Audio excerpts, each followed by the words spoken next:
Hello mga Magdi! It's your Madi, Ashley, here in Switzerland! I don't know if I'll speak my waray-waray o di kaya Tagalog. Sa tingin nyo. Anyway, magtatagalog na lang muna ako. So, ngayon po, papakita ko po sa inyo kung paano namin celebrate yung una naming Pasko dito sa Switzerland. So, tara! Samahan niyo po kami. Let's go! So in the morning, we surprised our little one with his Christmas gift. Hello! He really likes dinosaurs, especially T-Rex. That's why yun po yung binili namin sa kanya.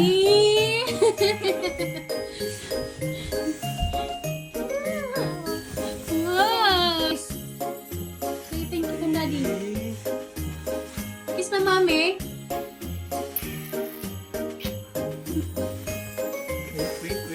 Wait.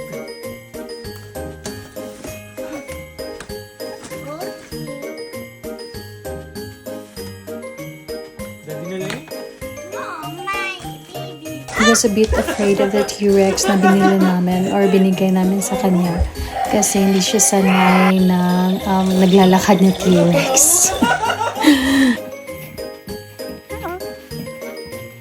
We're celebrating Christmas today. We're going to his Lola's house.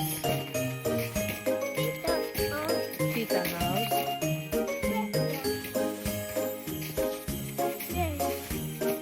So, malapit lang yung bahay ng father-in-law ko.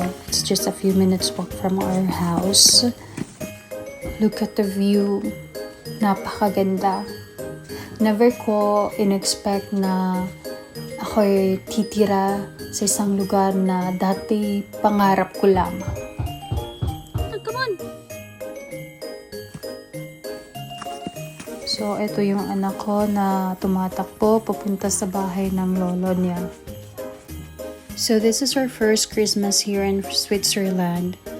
Bale, napansin ko kapag may mga family gatherings, they are more on catching up. Ganun. Das weiß ich jetzt in der Frühstück.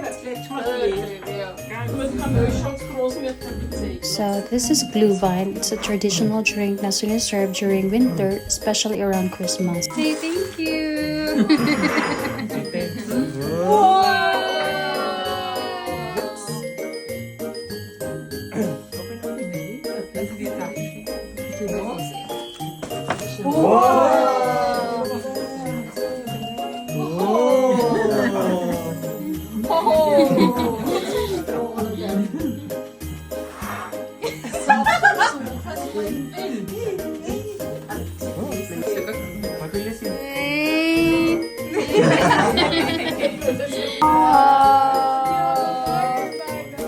Hello!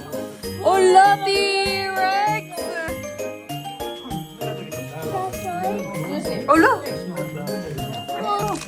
Kan ik hier komen en doet er weer wat veranderen.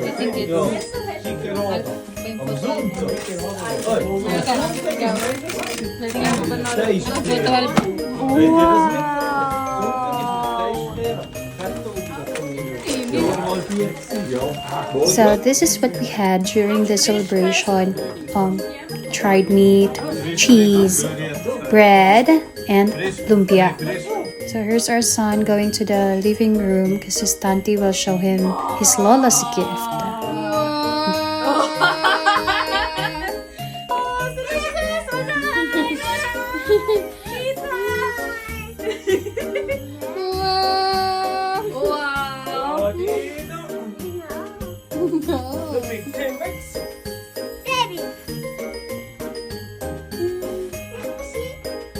Sleep? Sleep ba? Gagawin mo ito ha? Shaman!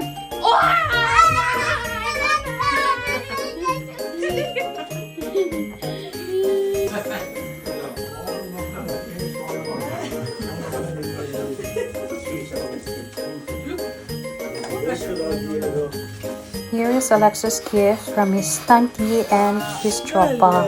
Thank you, tropa. Kiss tropa, anay. Kiss anay. Kiss tropa. Kisanay kang tropa. Kantita? Kantita? Kataw ka. Wow! Baka walang mo ko na dino. Dodorgot ito. Wow, what's that? Brum brum. Brum brum. Ride? Or lagan na ka mami ka ride. Ride. English God. Wow.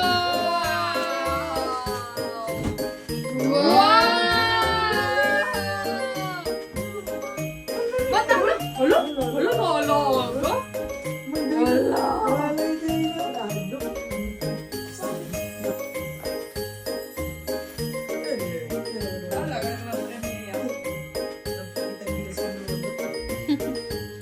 It was indeed a Merry Christmas for us, and our son really loves all his gifts. And look at him here. He's really enjoying with his new scooter. First, he was a bit afraid, but now he's really an expert in driving his scooter. So, dyan po nagtatapos yung video ko for today, and I hope nag-enjoy kayo. Please click and subscribe. Danke. Bis bald.